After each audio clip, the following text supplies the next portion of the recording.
Yo quiero hablar hoy sobre un tema que tengo en mi corazón hace días y también parte de lo que siento responsabilidad de ir guiando a la iglesia, y le he puesto los predilectos de Dios. ¿Cuántos son predilectos de Dios? Piensan, ¿verdad? Un predilecto es un preferido, un distinguido con un cariño especial. Por ejemplo, el que se dice era el predilecto del padre o era el predilecto de la madre. Entonces, cuando nosotros entramos a hablar de que somos pues predilectos de Dios, como que se nos hace una confusión, porque también la palabra de Dios dice que Dios no hace acepción de personas. Entonces, ¿cómo está la cosa? ¿Hace o no hace? ¿Tendrá Dios sus predilectos o tendrá a todos por igual? A todos por igual. Entonces quiero hablar hoy sobre lo que dice la palabra de Dios al respecto, para que al final saquemos nuestras propias conclusiones. Hacer acepción, la palabra acepción quiere decir favorecer arbitrariamente a una persona más que a otras. Y en la Biblia hay 4 versos de la palabra de Dios donde nos reafirma y confirma que Dios no hace acepción de personas. Amén. Amén. Estemos claros que tenemos un Dios que no dice este me cae bien, este me cae mal, a este lo mato, a este lo salvo. Dios no hace acepción de personas, pero sí tiene predilectos. Está enredado esto, ¿verdad? Pero sí tiene predilectos. En Hechos 10:4 dice: entonces Pedro, abriendo la boca, dijo: en verdad comprendo que Dios no hace acepción de personas. Pedro estaba hablando en este momento, le acababa de tener un mandato de parte de Dios para ir a hablarle a Cornelio, que era un gentil, no era judío. Entonces Pedro lo que está diciendo: wow, hoy me estoy dando cuenta que para Dios es igual un judío que un gentil. O sea, Dios no tiene, como al principio que determinó un solo pueblo. Una vez que viene el Señor, y la palabra de Dios dice: a los suyos vino y los suyos no le recibieron, mas a todos los que le crean en su nombre les dio potestad. O sea, abrió la gama, ya no hace acepción, ya no tiene un pueblo, ya no vivimos bajo la convicción de que hay un pueblo, una nacionalidad que es la bendita de Dios. Entonces Pedro dice: wow, me doy cuenta que Dios no hace acepción de personas, porque derramó de su espíritu y su misericordia sobre Cornelio, que era más bien un oficial del ejército romano, que eran prácticamente enemigos de Dios. Más adelante en Romanos 2:11 nos dice: porque no hay acepción de personas para Dios. Y en el contexto de lo que se está hablando en este momento es que Dios nos va a juzgar a todos por igual. Cuando estemos de frente a Dios, Él no va a decir: bueno, pasen los hispanos para juzgarlos de una forma, pasen ahora los gabachos para juzgarlos de otra, ahora los morenos. No, el día que estemos frente al Señor, todos seremos tratados exactamente igual. En Efesios 6:9 y dice: y vosotros, amos, haced con ellos lo mismo, dejando las amenazas, sabiendo que el Señor de ellos es vuestro y está en los cielos, y que para Él no hay acepción de personas.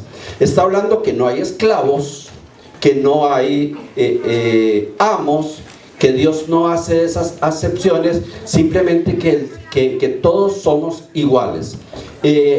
Organizacionalmente nosotros somos uno solo, somos iguales, pero organizacionalmente, hay escalafones, ¿verdad? Y hay jefes, y hay subalternos, y en ese tiempo habían amos que compraban esclavos, y la Biblia está hablando pues que los amos no maltraten a los esclavos, porque para Dios lo mismo vale un esclavo que un amo. O sea, nosotros, todo lo que el mundo nos da de distinción es relativo. Yo trabajé 26 años en una empresa grande en mi país de telecomunicaciones, y Dios me ha permitido llegar a ser el jefe de un área importante en la provincia donde estaba. Entonces, como jefe, yo tenía ciertos privilegios. Tenía mi estacionamiento privado, o sea, propio. Y yo me sentía muy muy grandote, ¿verdad? Pues tenía autoridad, entraba y a todo el personal le exigían carnet, y yo entraba sin carnet y los guardas me saludaban. Yo me sentía excepcional, pero yo renuncié 26 años después a la empresa, y recuerdo que una semana después tuve que ir, y donde yo iba a entrar me puso la mano un guarda así en el pecho,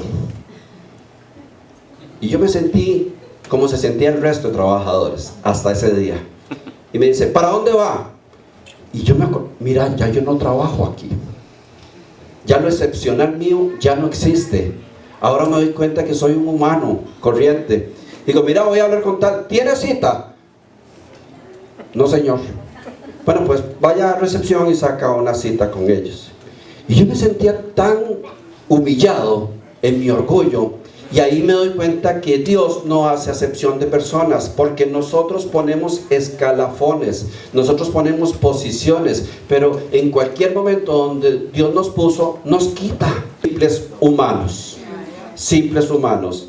Le decía yo a los colaboradores un día que trabajaba: vea, trabajemos con la gente, la iglesia está creciendo, necesitamos organizarnos mejor y de todo, pero tengamos algo en cuenta, lo que nos enseña la palabra de Dios. Usted va a tener gente a su cargo, trátelos a ellos como dice la palabra de Dios, como si fueran superiores a usted. Cuando usted tiene empleados y usted los trata con respeto, con el respeto que usted quiere que lo traten, haciendo como que fueran superiores suyos, que si le va a pedir algo, pedírselo por favor, que si le va a corregir en algo, hacerlo de la manera que no se sienta ofendido, que no se sienta mal. A veces llegamos a iglesias donde parecen agentes de seguridad los servidores, y andan con sus radios y dicen: adelante, adelante, mira, hay un tipo sospechoso con corbata amarilla, no le hablen. Pacheco, Pacheco. Y ahí se lo pasa al otro, y están esos oficiales y de todo. Y al final de cuentas, ¿qué somos? Seres humanos. Dios no nos pone a hacer acepción de personas. Todos acá somos seres humanos que Dios nos ve igual. Y si en algún momento se nos pone a hacer una posición diferente, ya sea en nuestro trabajo, en el ministerio, en nuestra casa, hagámoslo siempre pensando: si Dios no hace acepción de personas, ¿por qué las voy a hacer yo? ¿Por qué me voy a poner yo, como dicen en mi país, a jugar de loco, a jugar de importante? Si de un momento a otro me doy cuenta que soy tan corriente y tan simple, cuando una persona sale de un consultorio médico con un dictamen mortal, ahí no importa quién es. Cuando le dicen: mira, tienes un cáncer terminal, no tienes solución y todo, ahí no importa si es el jefe, si es el empleado, si es rico, si es pobre. No, es un simple mortal. Eso es lo que quiere enfocarnos Dios, que Él nos ve nosotros a todos de la misma manera, sin hacer acepción de personas. A nosotros sí nos gusta como hacer distinciones y sentirnos distinguidos, pero de eso no se trata. Es clara la palabra de Dios que Dios no hace acepción de personas, pero también es clara la palabra de Dios que no todos se acercan al Padre de la misma manera, y es donde se marca la diferencia. Ok, Dios nos ve a todos exactamente igual, pero de la manera que nosotros nos acercamos a Dios va a establecer una diferencia muy grande entre ellos. Dice la palabra de Dios en Santiago 4, dice: acérquense a Dios y Él se acercará a ustedes. Wow. Hay gente que dice: es que a mí Dios nunca me habla, y como decía Charlie ahora, bueno, pero es que ¿cuándo le hablas tú a Él? Es que yo veo a gente que Dios los favorece tanto. Bueno, pero ¿cuánto tiempo le dedicas a Dios? Yo quiero poner un ejemplo, tal vez para ilustrarnos mejor. Un papá tiene 2 hijos. Los ama igual. Uno de los hijos los ama igual, ¿verdad? Bueno, yo sí, ¿verdad? Uno los ama, el amor de un padre para un hijo. O sea, si a uno le dicen: vea, necesito que tienes que matar a alguno de los 2 hijos por alguna situación, ¿cuál escoge? Uno dice: no, pues máteme a mí.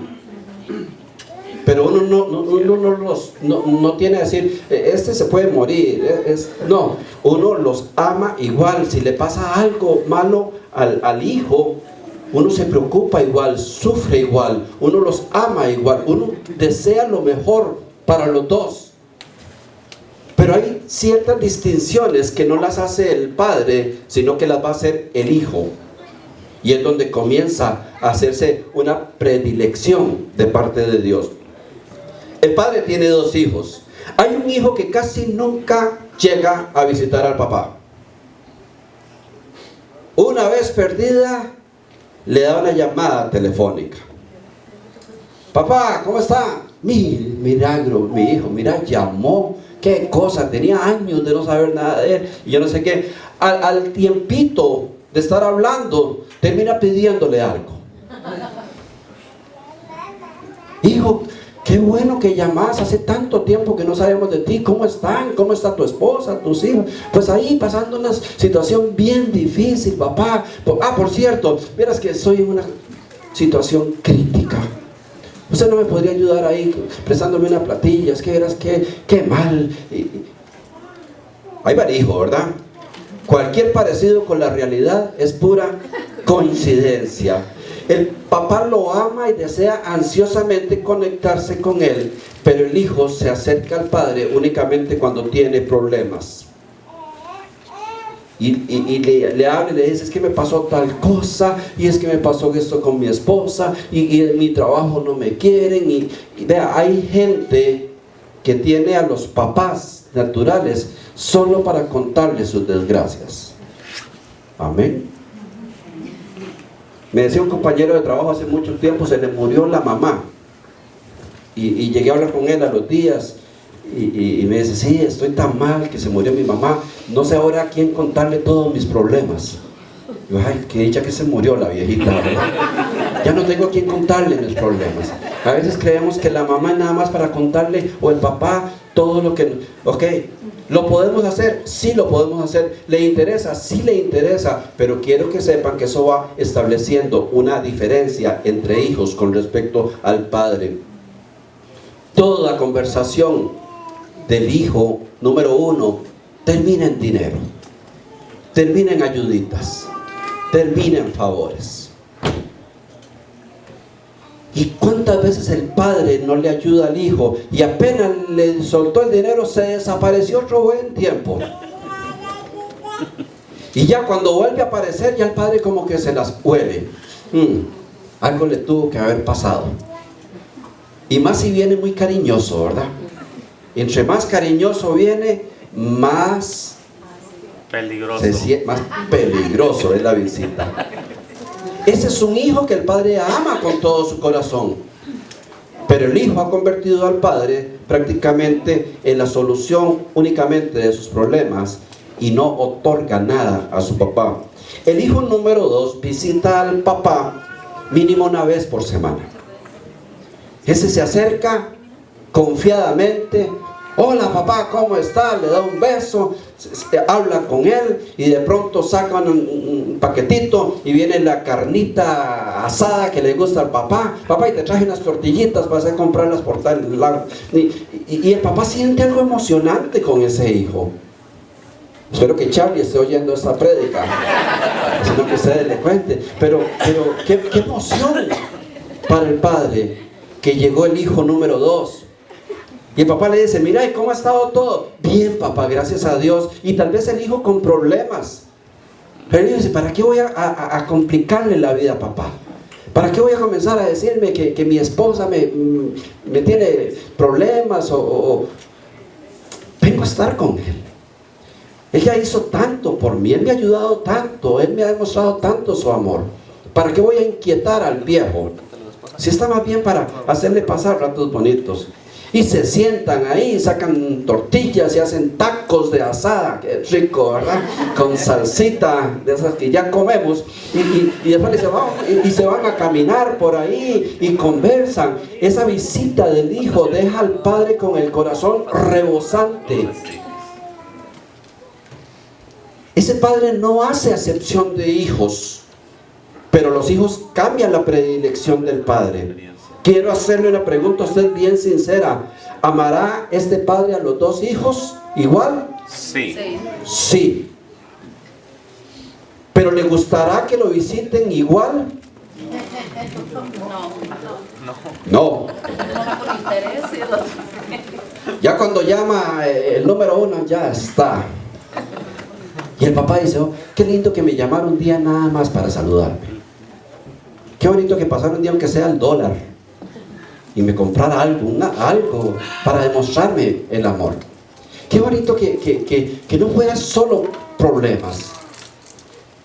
Yo les aconsejo y lo hago con mucho amor y respeto, porque yo sé que a veces los papás lo acostumbran a uno, pues a que uno se descarga en ellos, pero en el amor hacia los padres, muchos están no preocuparlos. Hay padres que están tan lejos, pero tan lejos, y están sufriendo por lo mal que le va a los hijos acá.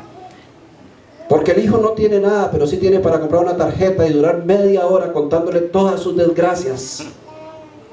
¿Qué me pasó esto? Que mi esposo me hizo esto, que me hizo lo otro, que me hizo acá. Y quejas, y quejas, y quejas, y quejas. Y la pobre viejita, el pobre viejito que está ya a miles de kilómetros, ya se queda preocupado toda la semana por situaciones que la persona tiene que resolver. No es que no se puede decir, pero esa no debería ser el tipo de relación que nos una. Yo me imagino que este papá, al ver a su hijo llegar, siente algo muy diferente entre el número 1 y el número 2. No es que hace acepción de personas, pero va teniendo una predilección por el comportamiento del hijo. Porque ese hijo cada vez que viene lo deja contento, lo bendice, le alegra el rato, lo consiente. ¿No estará el padre deseando que ese hijo llegue? Y el día que ese hijo llegue con un problema, ¿creen ustedes que el papá no actuará de una forma más rápida y consciente? Porque dice, yo sé que si realmente tiene un problema es porque tiene un problema, que soy yo para ayudarle. Pero el otro que le ha venido con mentiras, con promesas, con esto, que se pierde, que llega, que todo lo que le llega a él es problema, lo ama igual. Deseara que la relación sea exactamente igual de los dos. El día que tenga que escoger quién quisiera que te visite hoy, ¿a cuál escogería el padre? Los ama a los dos, pero se va convirtiendo uno en predilectos. Dios estableció en su palabra 3 formas muy importantes de acercarnos a Dios de una manera diferente. Uno es la alabanza y la adoración. Para nosotros a veces muchos no hemos entendido lo que esto significa. Y algunos dicen, no, yo llego al servicio a las 10:30 después de que pase la cantadera. ¿Alguien dijo amén? No, yo voy a oír la palabra de Dios, amén, eso que saca. No entendemos que nosotros fuimos hechos para adorar a Dios. Dios nos hizo de esa forma. Me gustó un artículo que pude conseguir que dice de los antropólogos, los que estudian el comportamiento del ser humano, inclusive gente que no está hablando nada de Dios, dice que el hombre es un adorador por naturaleza. ¿Qué significa? Que si no adora a Dios, adora cualquier otra cosa, pero el hombre tiene que adorar a algo, porque fue hecho para adorar. El hombre inconscientemente, si no adora a Dios, adora a su esposa, a sus hijos, a la América, a las Chivas y ese montón de equipillos. ¿Han visto gente adorando realmente un deporte? Porque son adoradores. Y hay personas que pierden hasta una casa por su adoración, pierden un matrimonio por su adoración, pierden la relación con un hijo por la adoración a un deporte, porque lo adoran. ¿Por qué? Porque somos adoradores. Hay otros que adoran la música, hay otros que adoran el baile, hay otros que adoran el arte, pero todo el ser humano nació hecho para adorar y fue hecho por Dios. Y dice que fuimos hechos para alabanza de su nombre, de su gloria. ¿No dice la palabra de Dios que el Señor anda buscando adoradores que le adoren en espíritu y en verdad? O sea, los hice a todos adoradores, pero quiero que me adoren a mí, no que anden adorando otras cosas, no que anden adorando otros dioses. Muchos de los que vienen a los Estados Unidos terminan adorando el dinero. El dólar. El dólar. Y por el dólar están dispuestos a dejar lo que sea. Si tienen que dejar la esposa, el esposo, los hijos, lo que sea, por dinero, lo hacen. Porque entran en una adoración. La palabra adoración tiene que ver con la actitud. O sea, la etimología de adoración tiene que ver con la actitud que tomaban los esclavos cuando pasaba su amo. Y cuando pasaba el amo, los esclavos se tiraban pecho en tierra, se acostaban al suelo. Eso era adorar. Quiere decir que el esclavo le estaba diciendo al amo: mi vida pertenece totalmente a usted. Usted hace conmigo lo que quiera. Y esa actitud de tirarse, de postrarse, es adoración. Qué lindo si le dijéramos a Dios eso de verdad. Y le permitiéramos a Dios que lo hiciera. Entonces somos adoradores. El pueblo que formé para mí mismo, dice la palabra de Dios, para que proclame mi alabanza. Y hay tantos versículos que nos van a hablar en la palabra de Dios que fuimos creados para adorar, para alabar. Dios nos fabricó así a los seres humanos. A un niño pequeñito, póngale música a ver si no comienza a moverse. No tiene que inscribirlo en un curso. Naturalmente, donde oye música, se alegra y comienza a mover sus manitas, porque es un adorador, está hecho para adorar, para alabar. Cuando nosotros venimos al servicio a sacar un tiempo para estar con Dios, Dios está esperando nuestra adoración, iglesia. Y allá, si el que está a la par mía canta bonito, canta feo, yo vine a adorar a Dios. Y yo no estoy cantando, yo estoy viendo la letra y estoy diciendo: es cierto, yo quiero eso, Señor, te quiero. Es esa actitud de enamorar a Dios. Dice la palabra de Dios que nuestra alabanza, cuando es correcta, dice que sube hasta su trono como olor fragante.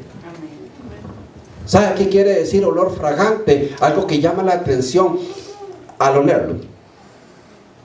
O sea, otro lugar, qué rico huele acá, y rapidito usted ubica de dónde viene el olor. Ahora que lleguemos a la casa, huele como a asada. Ese es un olor fragante, para los hombres, ¿verdad? Y las mujeres también. Huele rico, qué rico huele. Algo hicieron. Bueno, el olor es algo, cuando la palabra de Dios nos habla de olor fragante, nos está diciendo que es un olor que alerta que algo bueno pasó. Entonces, qué impresionante debe ser que esté Dios en su trono y de pronto, diga: ¿qué huele tan rico ahí en Oklahoma? ¿Qué huele tan rico en Oklahoma? Es que me están adorando como debe ser. Hay gente que no está cantando, hay gente que se está entregando a mí. Hay gente que lo que está diciendo es de corazón, que quieren agradarme. Entonces Dios posa sus ojos sobre ti, sobre el que lo está haciendo de la forma correcta. Porque encontró un adorador de los que anda buscando, de los que siempre ha querido tener.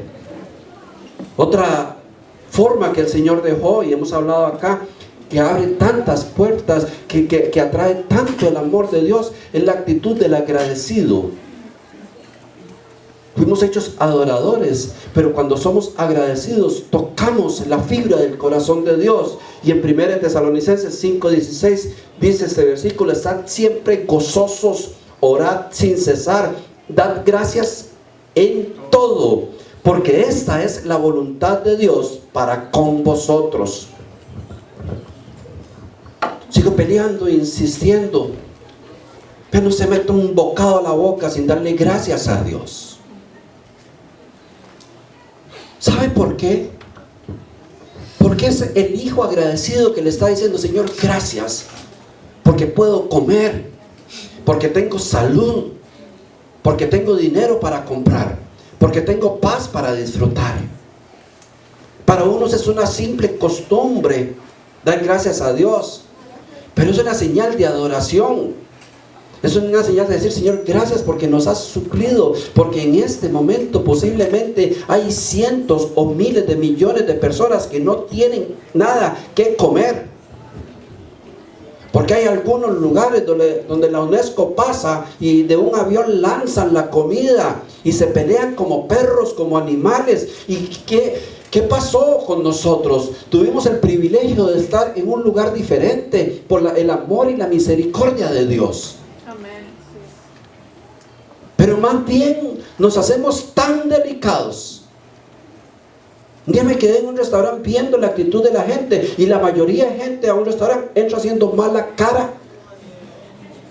Digo, qué ganas de mandarlos a Somalia, unas vacaciones ahí. A veces nosotros mismos, cuando le decimos a alguien: vamos a comer, ¿a dónde? Todo el mundo: ay, no sé, arrugamos la cara. Fíjese bien hoy, cuando vaya a comer, la cara que le hace su esposo. Vamos a darle: ay, no. Y hacemos unas caras por ir a comer.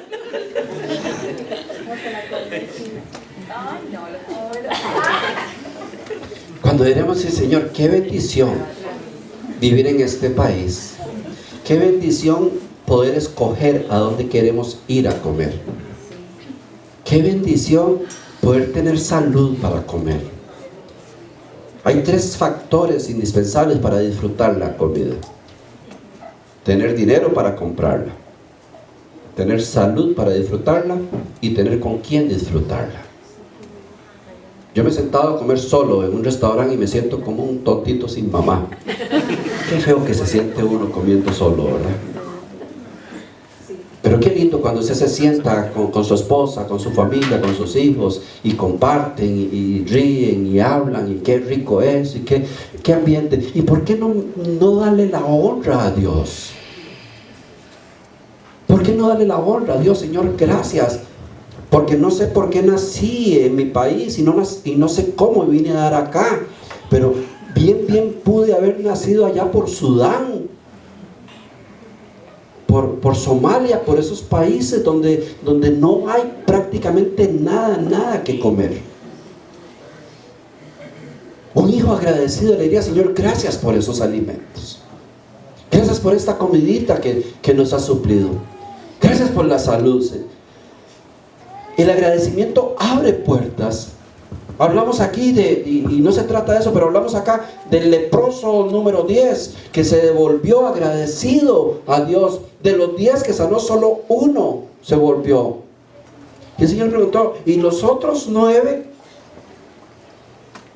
Deben estar tan agradecidos que andan disfrutando todo lo que pasó. Para Dios es importante el agradecimiento, porque es el reconocimiento que dependemos de Él. Si hay algo que Dios quiere que nosotros estemos constantemente diciendo y sintiendo: dependo de Dios. Todo lo que tengo es de Dios. Si tengo ese carrito afuera es porque Dios me lo dio. Si tengo este trabajo es porque Dios me lo dio. Si tengo esta familia es porque Dios me la dio. Si tengo esta salud es porque Dios me lo dio. Y cuando nosotros tenemos esa constante acción, nosotros estamos adorando a Dios, y Dios se place con eso. Pero de nada sirve ser usted el mayor adorador o el mayor agradecido si no tiene fe. Porque es de lo único que la palabra de Dios especifica: sin fe es imposible agradar a Dios. No puede ser auténtica si usted no tiene una verdadera fe en Dios. El agradecimiento no puede ser auténtico si usted realmente no está convencido que Dios existe. Y quiero profundizar un poquito en Hebreos 11, porque hay algunas cosas ahí. Voy a leer, son varios versículos. Dice: por fe sabemos que Dios formó los mundos mediante su palabra, de modo a lo que ahora vemos fue hecho de las cosas que no podían verse. Por fe Abel ofreció a Dios un sacrificio mejor que el que ofreció Caín, y por eso Dios lo declaró justo y le aceptó sus ofrendas. Así que aunque Abel está muerto, sigue hablando por medio de su fe. Pero no es posible agradar a Dios sin tener fe, porque para acercarse a Dios uno tiene que creer que existe y que recompensa a los que le buscan. Todas estas personas murieron sin haber recibido las cosas que Dios había prometido, pero como tenían fe, las vieron de lejos y las saludaron, reconociéndose a sí mismos como extranjeros de paso por este mundo. Por fe, al nacer Moisés, sus padres lo escondieron durante 3 meses, porque vieron que era un niño hermoso y no tuvieron miedo de la orden que el rey había dado de matar los niños. Hebreos 11 es la parte de la Biblia, es un capítulo de la Biblia que está basado exclusivamente en hablarnos de la fe y de la importancia de la fe. Y para nosotros en la época moderna es muy fácil decir que tenemos fe, pero la palabra de Dios dice que la fe sin obras es muerta. Y yo he leído muchas veces, y aquí nos narra lo que le llama los estudiosos los héroes de la fe. Todos los hombres y mujeres que hicieron cosas importantísimas por fe. Y por lo menos a mí, cuando me enseñaron esto, me dijeron: sin fe es imposible agradar a Dios. Siempre me lo hicieron asociado a la fe, como a la fe poderosa de hacer milagros, o de resolver problemas, o de levantar muertos, o todo esto. Pues para todo eso se requiere fe. Pero estudiando la palabra de Dios, a la fe que se refiere Hebreos 11 es a la fe de creer que Dios existe. Si nosotros tenemos clara la fe que Dios existe, nuestra vida cambia radicalmente. Radicalmente. Porque el problema que estamos teniendo en la sociedad actual es que cada vez se cree menos en Dios, cuando cada vez se dice más creer en Dios. Porque hemos sustituido a Dios por una religión, llámese cualquiera, católica, evangélica, lo que sea. Porque la relación con Dios no se basa ni consiste ni tiene relación con una cuestión de religión, sino de fe. Amén. Y nos dice claramente: sin fe es imposible agradar a Dios. Quiere decir, haga todo lo que quiera para agradar a Dios, pero si no tiene fe, no lo agrada.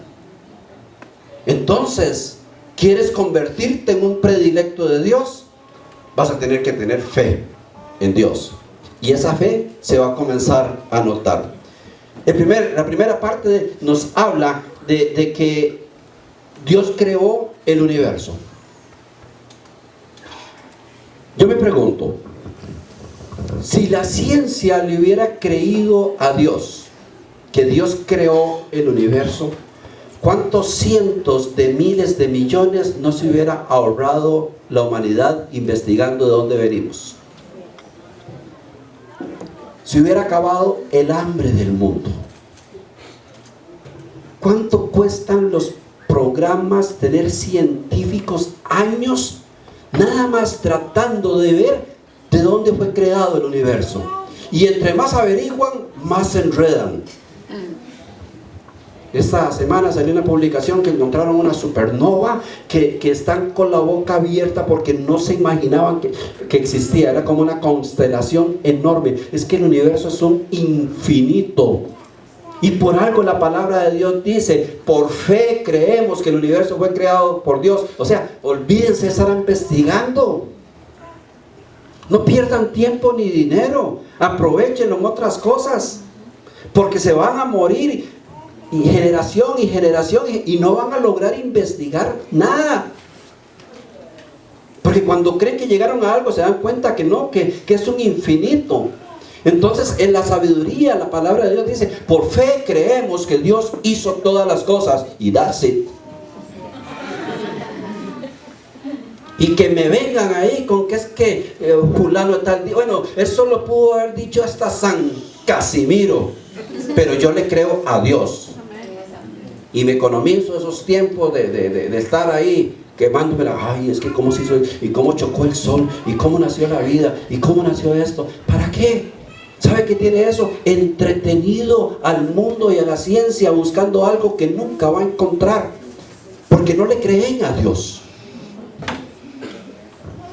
Padres, ustedes que tienen que luchar con sus hijos que vienen de las escuelas, es que el profesor dice, es que nos dice, bueno, dígale, vea, mijo, nosotros creemos en la palabra de Dios y punto. El mundo fue creado por Dios. ¿Cómo? No sé. Pero su maestro tampoco sabe lo que le está diciendo, ni el científico sabe lo que le está diciendo. O sea, al final de cuentas nadie sabe nada. Yo decidí creerle a Dios y punto. Amén. Porque el que te dice que es que pegó, que una explosión y todo, se lo cree él, pero no tiene una sola prueba. En cambio el cristiano va haciendo pruebas en su relación con Dios. Dios comienza a moverse dentro de uno. Uno comienza a tener una conexión. Hay un montón de evidencias que Dios le va dando. Ah, sí existo. Te demostré que sí existo. Y comienza uno. No, sí. Entonces, ¿por qué voy a ponerme yo a dudar de la creación de Dios? Si la palabra de Dios nos dice, olvídense del asunto. Yo creé el mundo y punto. Y punto.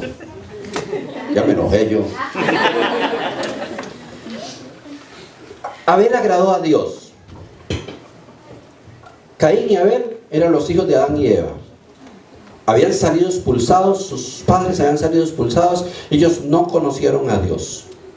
No tenemos registro que conocieran a Dios, que tuvieran relación, lo que le contaban los papás posiblemente, y ya vivían en un mundo complicado. Recuerda que Adán y Eva vivían en el VIP de la tierra, ¿verdad? Ahí no había mosquitos, ahí no había ortigas, ahí no había nada, ahí todo lo había hecho Dios para que ellos lo disfrutaran. Pero cuando salen al mundo exterior, son expulsados, comienza toda la complicación. Entonces el hombre va a tener que ganarse el pan con el sudor de su frente, la mujer va a tener esto y lo otro, el mundo se les complica. Ellos, Caín y Abel, nacen en una tierra ya complicada, en una tierra que era herencia del pecado. Entonces no tenían la misma convicción que posiblemente tenía Adán y Eva de Dios. ¿Y por qué se nos nombra como un héroe de la fe a Abel? ¿Qué fue lo que hizo Abel extraordinario para que se le diga que es un héroe de la fe? Dice que en algún momento que tenían que hacer sacrificio, el sacrificio que presentó Abel daba fe de la creencia y la seguridad que tenía él de que Dios existía. Y como él sabía que Dios existía, buscó lo mejor de todo lo que tenía para ofrecérselo. Cuando usted sabe que Dios existe, usted no se anda con miserias para con Dios. Usted da lo mejor de su tiempo, usted da lo mejor de su ser, lo mejor de su conocimiento, lo mejor de sus recursos. Porque está seguro que Dios existe. Porque estamos seguros que Dios existe. El otro no, el otro tenía una religión. Caín le habían dicho, vea, le toca hacer, ¿y qué hay que hacer? Bueno, tiene que traer de lo mejor de todo lo que tengas para ofrecerlo a Dios. Dice, ¿cuál Dios? Entonces fue y agarró unas cuantas cositas ahí y las puso, y más bien trajo enojo ante Dios la actitud de él. No fue que Dios despreció uno de los sacrificios porque era más costoso lo otro, sino porque vio su corazón. ¿Y qué fue lo que vio en el corazón de Abel? Que Abel sí creía que Dios existía, que lo estaba haciendo convencido. Iglesia, cuando usted está convencido, convencida que Dios existe, usted camina diferente sobre este mundo. Cuando usted lo que tiene es una religión, usted se acuerda de vez en cuando que Dios existe. Y normalmente nos acordamos cuando las cosas se nos han puesto cuesta arriba o complicadas. Abel quería complacer a Dios y lo logró. Y aún muerto se sigue hablando de él. El verso 6 nos da la clave y nos dice, oiga, sin fe es imposible agradar a Dios. Y agrega en otra versión y dice, sin fe es imposible agradar a Dios, porque es necesario que el que se acerca a Dios crea que lo hay. O sea, es que usted se puede acercar a Dios sin creer que lo hay cuando te acercas a una religión. Usted puede decir, no, yo cumplí, yo voy los domingos a la iglesia.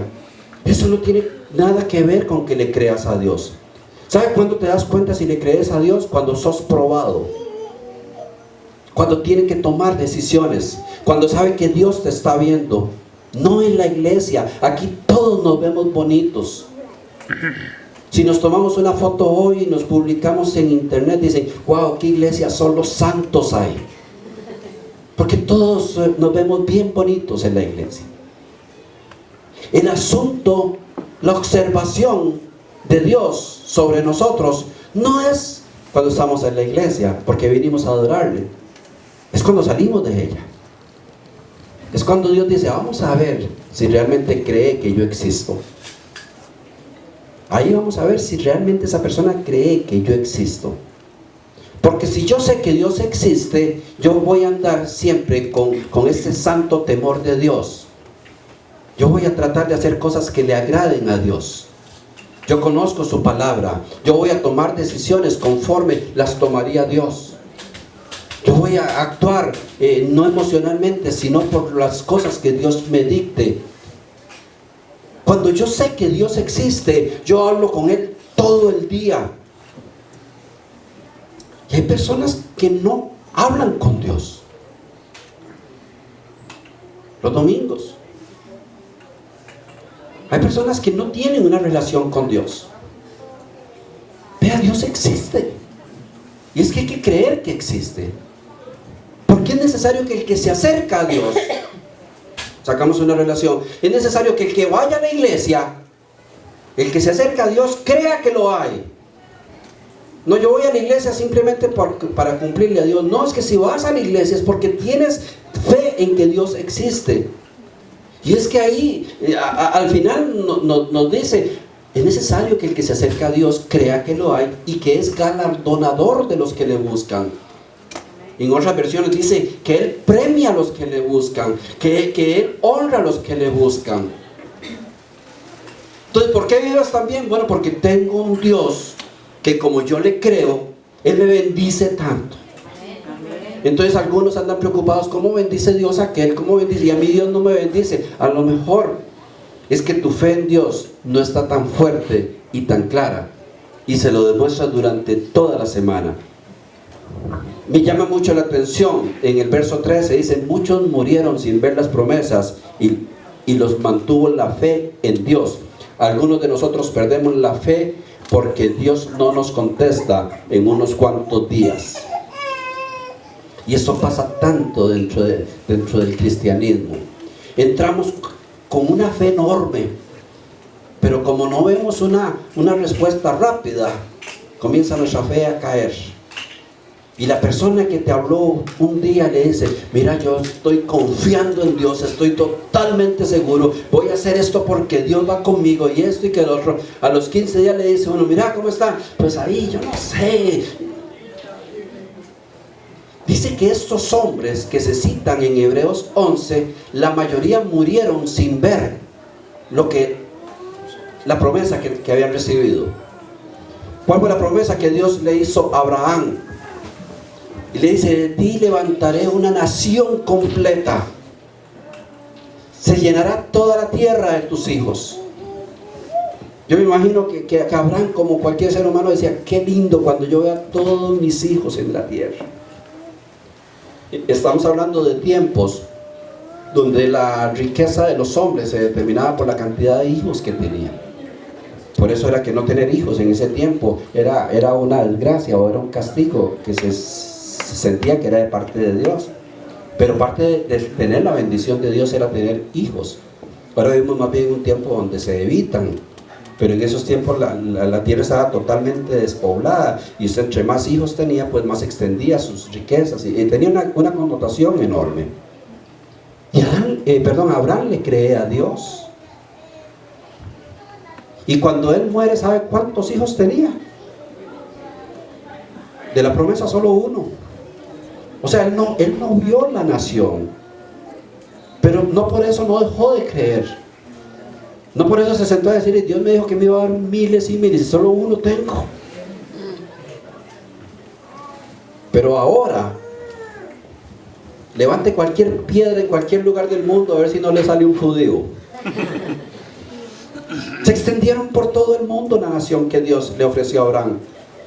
Y en la nueva promesa somos el nuevo Israel y nosotros somos descendientes de Abraham.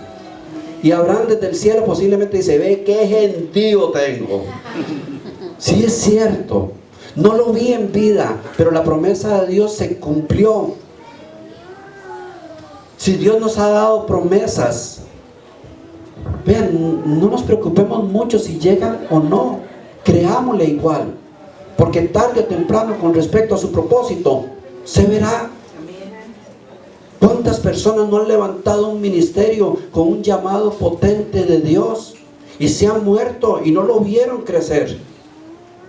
Y después está su hijo, sus nietos desarrollando el gran ministerio, pero había que empezarlo alguien con fe. No es que yo voy sobre mis pretensiones personales. No, yo soy una pieza dentro del mapa de Dios, que Dios me puede ofrecer algo solo para que lo inicie por fe y que a lo mejor no lo voy a ver. Yo tengo una fe enorme con cosas que siento que Dios ha puesto para esta iglesia, pero a lo mejor no las veo, pero hoy actúo por fe, porque sé que yo no soy el chiquillo de la película. Sé que tengo una misión en este momento de comenzar a levantar Dimensión Cristiana. Pero yo no sé si a lo mejor Noah o Ian o la Yasmín, ¿cómo se llama? No. A lo mejor un niño de estos va a ser el que desarrolle lo que Dios quería, tal vez 50, 60 años después. Yo espero que pongan una foto mía en algún lado, ¿verdad? Pero si yo me pongo a pensar, no, yo ya tengo, bueno, voy a abrir mi corazón, yo ya tengo 40 años, ¿verdad? Falta poca fe tienen ustedes, ¿verdad? Y tratan de que uno se le baje la fe. Bueno, está bien, tengo 42 años. Si yo me pongo a pensar, digo, yo me voy a poner a hacer eso, y me quedan así con buena energía unos 20 años. No, ya no la hice. Ya no la hice. Es un enredo y las grandes iglesias necesitan por lo menos 30 años para consolidarse y desarrollar. Entonces no lo hago. Pero si yo le creo a Dios, yo comienzo a construir lo que Dios me dice, no para mi satisfacción personal, sino para engrandecer su reino. Y el ministerio que estamos levantando acá, yo no sé cómo va a ser, ni sé si lo voy a disfrutar. A lo mejor dentro de unos días lo que esté aquí es mi féretro. ¿Por qué no? O el suyo. Para empatar. Pero ¿qué tal si los que Dios nos pide que hagamos algo no lo hacemos porque no vamos a ver los resultados? Truncamos el plan de Dios. Todos estos hombres le creyeron a Dios e iniciaron proyectos que transformó el mundo. Y dice la Biblia que la mayoría murieron sin ver nada, pero lo iniciaron por fe. Por fe estamos desarrollando familias diferentes que le crean a Dios. Por fe estamos haciendo una organización familiar diferente en un mundo tan tóxico como el que tenemos. Yo como voy viendo que va el mundo y que van principalmente el mundo donde vivimos, yo pienso que dentro de unos años van a ser indispensables las iglesias, las escuelas cristianas. Indispensables.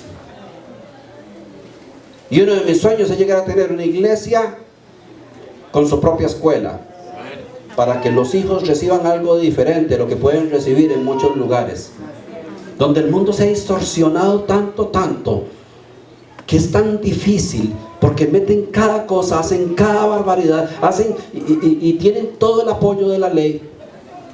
Yo a veces pienso, bueno, wow, va a haber que tomar la homeschool, y que las madres comiencen a educar a sus hijos porque es tan tóxico lo que hay afuera. Pero qué lindo si llegamos a tener una iglesia con su propia escuela donde todos los principios y valores giren alrededor de la fe en Dios, de nuestro Señor Jesucristo, y donde podamos levantar un ejército. Bueno, a lo mejor ese proyecto durará 50 años, pero si yo digo, ay no, ya estoy muerto, ya para qué. No es mi proyecto, es el de Dios.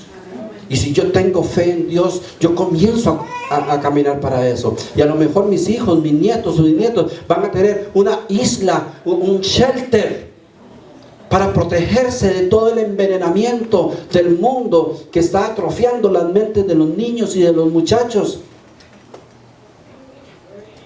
Pero hay que creerle a Dios. Y no creerle a Dios por mi plan, sino por su plan. ¿Para qué voy a iniciar esto? Ya tan viejo uno. Es que no importa.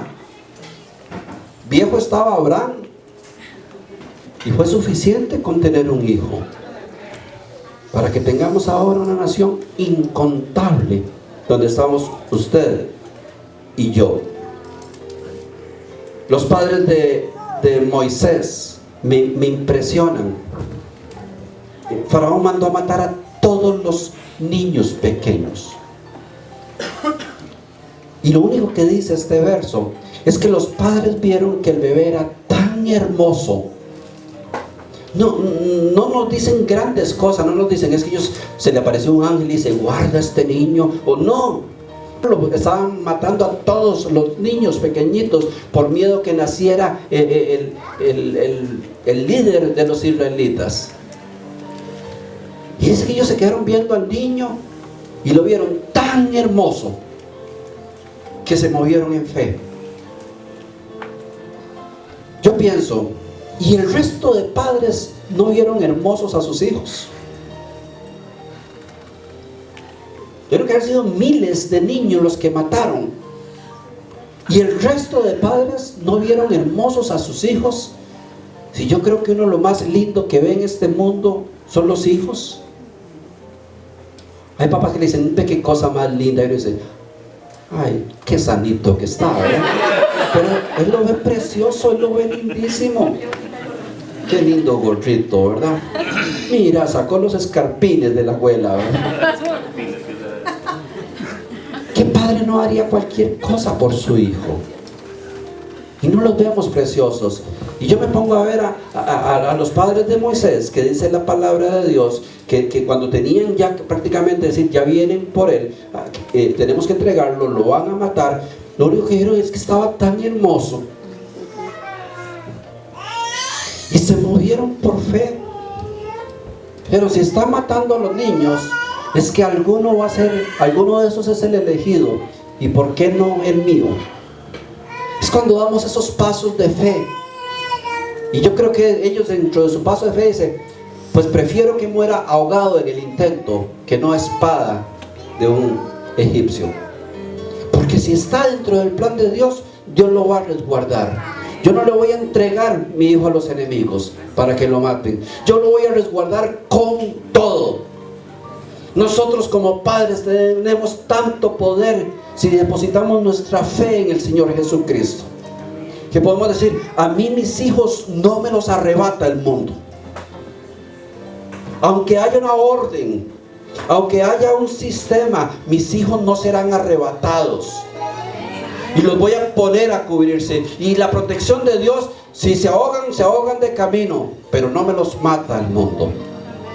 Estos padres simplemente fueron llamados héroes de la fe, porque demostraron que le creían a Dios y dieron un paso que ningún otro judío dio. A lo mejor Moisés ni era el elegido, a lo mejor era otro, pero los padres le creyeron a Dios y lo escondieron y después lo soltaron y comenzó a desarrollarse el plan de Dios, hasta que después se convirtió en el libertador. Padres, nosotros tenemos poder de Dios para proteger, guardar y sostener a nuestros hijos en la protección de Dios, porque es lo más hermoso que Dios nos ha dado. Pero es que tenemos que tener fe, tenemos que creer en Dios. Y cuando yo creo en Dios, yo me comporto como alguien que cree en Dios. Yo quiero heredarle a mis hijos una fe en Dios. Que cuando yo muera ellos digan, papá cometió montones de errores, pero papá le creyó a Dios. Yo soy hijo de un pastor, que antes de pastor fue un borracho, alcohólico, de una familia bien complicada. Pero yo puedo decirle hoy que con todos los errores de mi papá, con todos los grandes errores de él, fue un hombre que nos demostró que le creyó a Dios. Y hoy todos los hijos de esa casa que estaba condenada a lo peor, todos le servimos a Dios. Amén, amén. En diferentes partes del mundo le servimos a Dios. Y yo digo, esto por la fe de mi papá. El hombre que cometió tantos errores, antes y después de tener al Señor, pero le creyó a Dios. Yo quiero conducir a mis hijos en ese canasto donde lleguen a donde Dios los quiere levantar.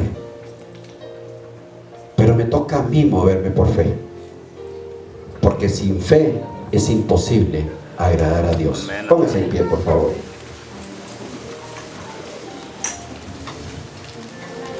Si me proyectan el último verso que acabo de repetir, está Hebreos 11:6. Está en el bosquejo, en la última línea. Ok. Yo quiero que usted lo lea y se lo grabe. Pero no es posible agradar a Dios sin tener fe.